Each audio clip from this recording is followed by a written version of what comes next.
नमस्कार, मैं हूँ एस्ट्रोलॉजर अंकिता और मेरे इस यूट्यूब चैनल में आप सभी का स्वागत है।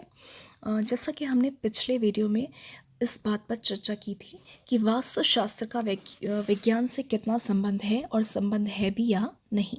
तो यह मैं पहले ही बता चुकी हूँ कि वास्तुशास्त्र का किस तरह से वैज्ञानिक दृष्टिकोण है, विज्ञान से उसका गहरा संबंध है, क्योंकि वह सूर्य को बहुत ही ज़्यादा प्राथमिकता देता है और सूर्य जो है हमारे सभी इस पूरे जगत का हमारे सभी प्राणियों का जो है पालन करता है। तो आगे हम इस वीडियो में ये बताने वाले हैं कि वास्तु में कितनी दिशाएं हैं, उनका क्या महत्व है।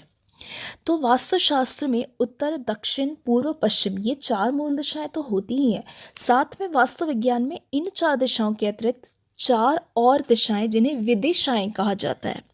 आकाश और पाताल को भी इस दिशा में शामिल कर लिया जाता है। इस तरह से 4 दिशा, 4 विदिशा और आकाश पाताल इन सबको जोड़कर विज्ञान में दिशाओं की संख्या कुल 10 मानी जाती है। तो आपने भी सुना होगा दशों दिशाओं में, है ना। तो हमें समझ में नहीं आता था जब हम छोटे थे कि 10 दिशाएं कौन सी होती होंगी, क्योंकि हमने तो बचपन में सिर्फ 4 दिशाएं ही पढ़ी थी। लेकिन दशों दिशाओं में ये सभी विदिशाएं, 4 विदिशाएं भी और साथ ही आकाश पाताल, इन सबको मूल रूप से सबको जोड़ने पर 10 दिशाएं ही होती है। अब इनमें आप बोलेंगे कि 4 और कौन सी दिशाएं हैं जो विदिशाएं कहलाती है। तो इसमें जो मूल 4 दिशाएं हैं, उत्तर, दक्षिण, पूर्व, पश्चिम, इनके मध्य की दिशा ईशान, आग्नेय, नैऋत्य और वायव्य, इन दिशाओं को भी जोड़ा जाता है, जो इनके बीच की दिशाएं हैं। और इनका अपना अपना बहुत ही महत्व है। इन सभी दिशाओं में कि क्या नियम है, वहाँ पर किन चीज़ों का प्रयोग करना चाहिए, किन चीज़ों का प्रयोग नहीं करना चाहिए, ये सारी चीज़ें भी आपको डिटेल में हम बताते जाएंगे, ठीक है। तो इस तरह से दिशाओं का बहुत ही महत्व है वास्तुशास्त्र में, जिसमें कि हम आज पहले दिशा का आपको बताते हैं कि वो क्या होती है।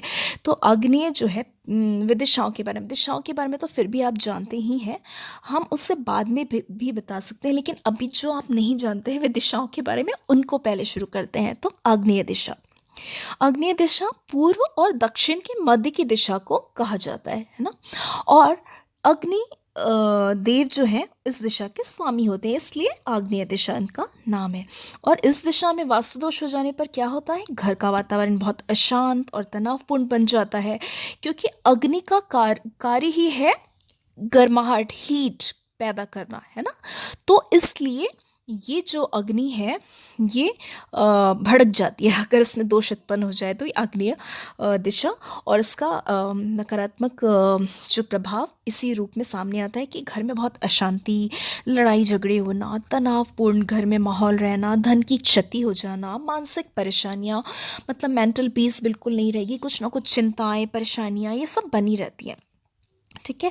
तो इस दिशा के शुभ होने पर क्या होता है कि भवन में रहने वाले ऊर्जावान होते हैं, क्योंकि अग्नि जो है ऊर्जा का भी रूप है ना।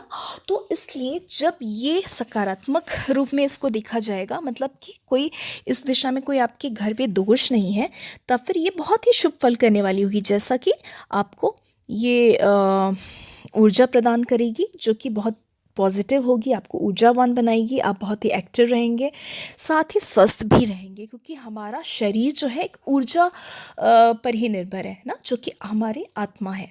तो उससे भी बहुत मतलब एनर्जेटिक आपको बनाएगी, साथ में आपको बहुत ही आत्मिक शक्ति भी देगी, आपकी आत्मा की शक्ति भी बढ़ जाएगी।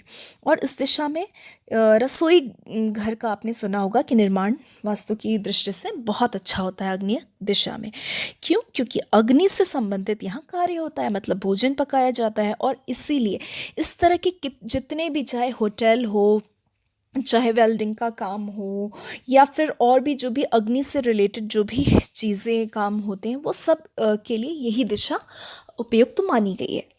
तो ये हो गया हमारी आग्नेय दिशा के बारे में जानकारी। और बस अपने वीडियो को बहुत लंबा ना करते हुए इस वीडियो को यहीं ख़त्म करते हैं।